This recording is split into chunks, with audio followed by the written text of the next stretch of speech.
جب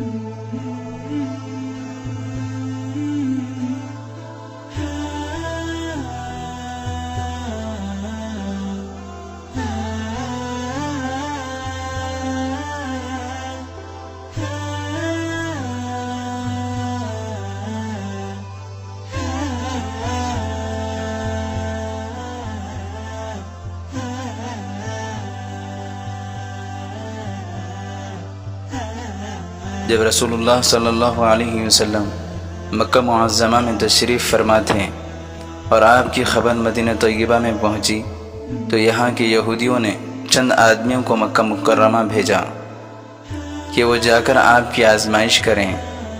آپ سے مبہم انداز میں سوال کیا گیا تھا۔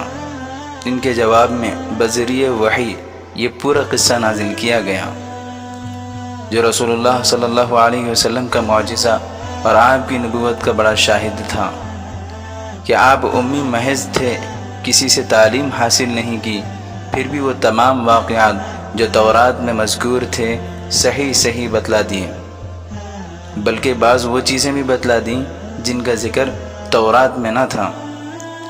اس میں یہود کو تنبیہ ہے کہ تم نے جس طرح ہمارے رسول کا آزمائش کرنا چاہا، اس میں بھی رسول کا کمال واضح ہو گیا، کیونکہ آپ پہلے سے ناواقف تھے۔ اب اس واقفیت کا کوئی ذریعہ بجز تعلیم الہی اور وحی نبوت کے نہیں ہو سکتا۔ واقعہ یہ تھا کہ حضرت یوسف علیہ السلام نے اپنے والد سے کہا کہ ابا جان، میں نے خواب میں 11 ستارے اور سورج اور چاند کو دیکھا ہے کہ وہ مجھے سجدہ کر رہے ہیں۔ حضرت عبداللہ بن عباس رضی اللہ عنہ فرماتے ہیں کہ 11 ستاروں سے مراد یوسف علیہ السلام کے 11 بھائی اور سورج و چاند سے مراد ماں باپ تھے۔ یعقوب علیہ السلام نے فرمایا، بیٹا تم اپنا یہ خواب اپنے بھائیوں سے نہ کہنا، ایسا نہ ہو کہ وہ خواب سن کر تمہاری عظمت شان معلوم کر کے تمہیں ہلاک کرنے کی کوئی تدبیر کریں، کیونکہ شیطان انسان کا کھلا دشمن ہے۔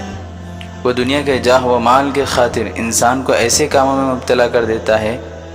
انبیاء علیہ السلام کے خواب بھی وحی کا درجہ رکھتے ہیں۔ انبیاء علیہ السلام کے خواب بھی وحی کا درجہ رکھتے ہیں۔ عام مسلمانوں کے خواب میں ہر طرح کے احتمال رہتے ہیں، اسی لیے وہ کسی کے لیے حجت اور دلیل نہیں ہوتے۔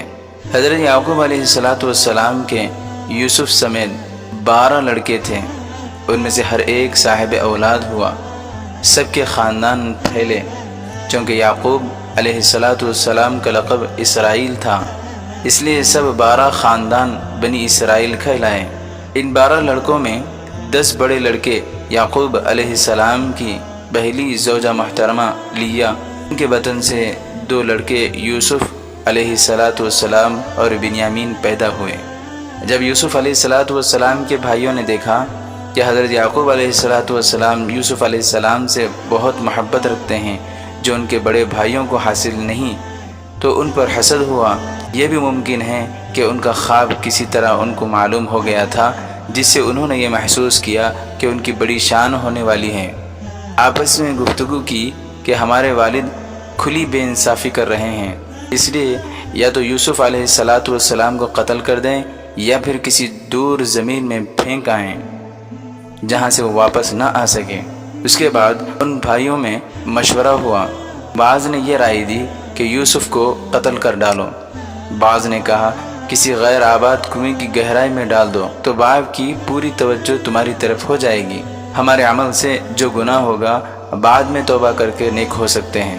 10 بھائیوں میں سے بڑے بھائی یہودا نے کہا یوسف کو قتل نہ کرو بلکہ کنویں کی گہرائی میں ایسی جگہ ڈال دو جہاں یہ زندہ رہے، اور مسافر جب اس کنویں پر آئیں تو وہ اس کو اٹھا کر لے جائیں، اس طرح تمہارا مقصد بھی پورا ہو جائے گا، اور کوئی قافلہ آئے گا وہ خود اس کو اپنے ساتھ کسی دور مقام پر پہنچا دے گا۔ علامہ قرطبی رحمۃ اللہ علیہ نے فرمایا، جس وقت یوسف علیہ السلام کو کنویں میں ڈالا گیا تھا اس وقت وہ نابالغ بچے تھے، آپ کی عمر اس وقت 7 سال کی تھی۔ ان بھائیوں نے والد کے سامنے درخواست کی کہ ابا جان، آپ کو یوسف کے بارے میں ہم پر اطمینان نہیں، حالانکہ ہم اس کے پورے خیر خواہ اور ہمدرد ہیں، کل اس کو آپ ہمارے ساتھ سیر و تفریح کے لیے بھیج دیجیے۔ کہ وہ بھی آزادی سے کھائے پیے اور کھیلیں، اور ہم سب اس کی پوری حفاظت کریں گے۔ تو یعقوب علیہ السلام نے فرمایا، ان کو بھیجنا 2 وجہ سے میں پسند نہیں کرتا۔ پہلے تو یہ، مجھے اس نور نظر کے بغیر چین نہیں آتا، اور دوسرا یہ کہ خطرہ اس بات کا ہے کہ جنگل میں کہیں ایسا نہ ہو کہ تمہاری غفلت کے وقت اس کو بھیڑیے کھا جائے۔ یعقوب علیہ السلام کو بھیڑیے کا خطرہ یا تو اس وجہ سے ہوا کہ کنعان میں بھیڑیوں کی کثرت تھی، یا اس وجہ سے کہ انہوں نے خواب میں دیکھا تھا کہ وہ کسی پہاڑی کے اوپر ہیں اور یوسف علیہ السلام اس کے دامن میں نیچے ہیں۔ اچانک 10 بھیڑیوں نے ان کو گھیر لیا اور ان پر حملہ کرنا چاہا، مگر ایک بھیڑیے ہی نے مدافعت کر کے چھڑا دیا۔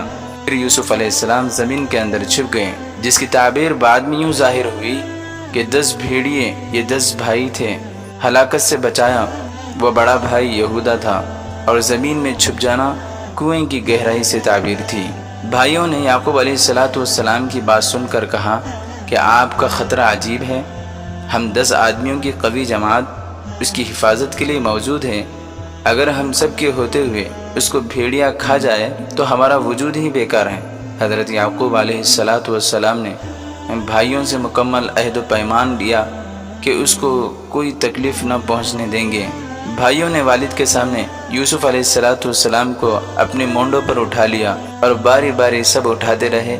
کچھ دور تک حضرت یعقوب علیہ السلام بھی ان کو رخصت کرنے کے لیے باہر گئے۔ جب یہ لوگ یعقوب علیہ السلام کی نظروں سے اوجھل ہو گئے تو یوسف علیہ السلام جس بھائی کے کندھے پر تھے اس نے ان کو زمین پر پٹک دیا۔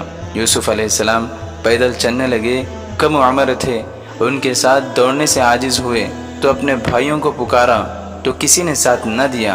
آخر میں بڑے بھائی یہودا کا نام پکارا تو اس کو رحم آ گیا، اور اس نے کہا کہ جب تک میں زندہ ہوں یہ تمام بھائی تجھے کوئی تکلیف نہ پہنچا سکیں گے۔